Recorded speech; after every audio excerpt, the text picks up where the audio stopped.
this big project? Yeah, so the book is called The Journey to Reinvention: How to Build a Life Aligned with Your Values, Passions, and Purpose.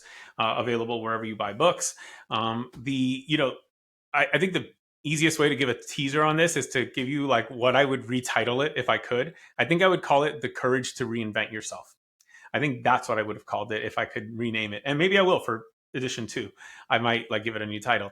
But that is what the book accomplishes. It's really what it gets to. There are people who have thought about this who or are feeling the pain and have not even considered the solution yet. Bottom line, though, is what they all have in common is that the ideal reader for my book is someone who is afraid to move forward, or they don't believe they can, or they don't believe that they should.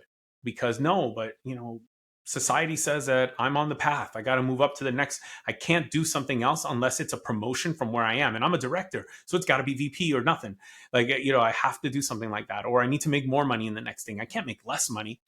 Well, I made less money and became way happier. I think I cut my pay, probably in reality, thinking about how much I earned after I quit my first corporate job to get more into teaching math and working with students at the Learning Center and all of that. I probably gave myself an 70% pay cut at the end of the day.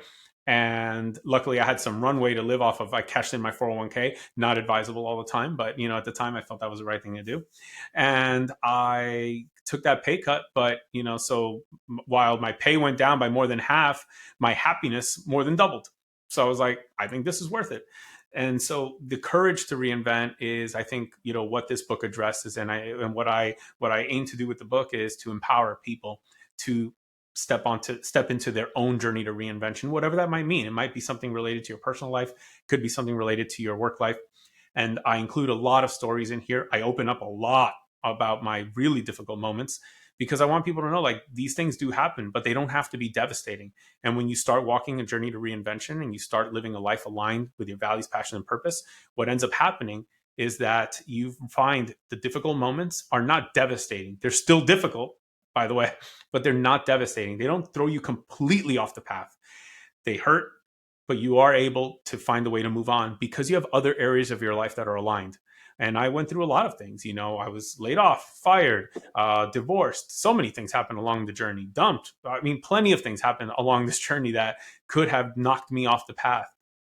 But I went through a lot to stay on the path, and a big part of it was living a life aligned with my values, passion, and purpose. And so this is probably the key message in the book. And I think that when most people read this book, the number one piece of feedback I get is that book made me believe I could do this. And I was like, awesome, then perfect. The book did its job.